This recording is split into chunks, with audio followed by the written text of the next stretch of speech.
Wayne's asking for some guidance, some elaborations on question 3, using sporting goods stores, which I know nothing about, and donut shops, which sadly I do know something about.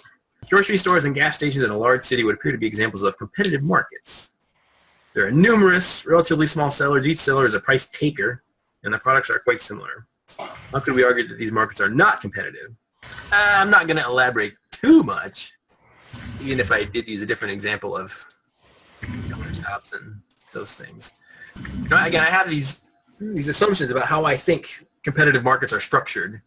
So these firms are price takers. They take the price of the product as given. Each of them is very small. They produce a homogeneous product, again, meaning that customers are going to feel like, well, this company sells a product that's exactly the same as every other firm in this market. Entry is unrestricted. Exit is unrestricted. Slide 2 is probably a good enough short list of characteristics of purely competitive firms. And so, I mentioned Apple. I'll just use Apple's instead of sporting goods at donut shops as maybe one example.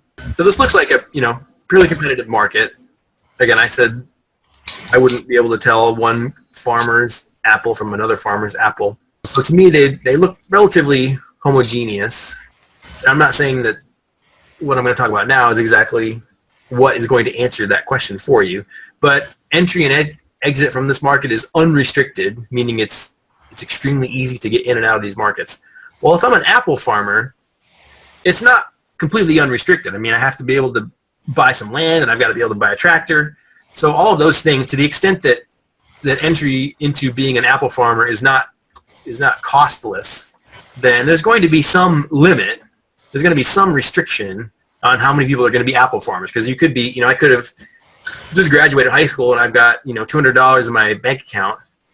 Well, for me to be an apple farmer, I'm not going to be able to do it because I can't afford the land and the seed and the irrigation equipment and the tractor for $200.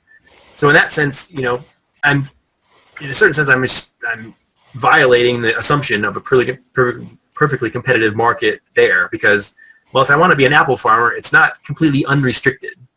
There is some cost to becoming an apple farmer because you have to buy all those things. So that might be a situation where we could usually say, the way the question is worded, I could say apple farms appear to be an example of a competitive market.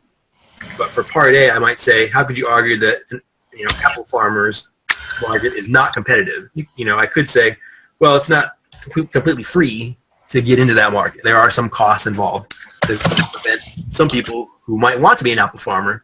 It's going to prevent them from entering because they don't have the money to buy the tractor and the seeds. Again, I'm not saying that's the exact answer that you want to use for that question, but that might be an example of how I could use a different industry and ask and answer a simple question to that.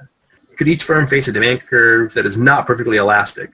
Again, the idea of a perfectly elastic demand goes back to the idea I mentioned earlier that your perfect elasticity means that customers are not willing to pay any price above what the market price is. So if a particular company is trying to sell their product even a little bit more than what the market price is, then they lose all of their customers.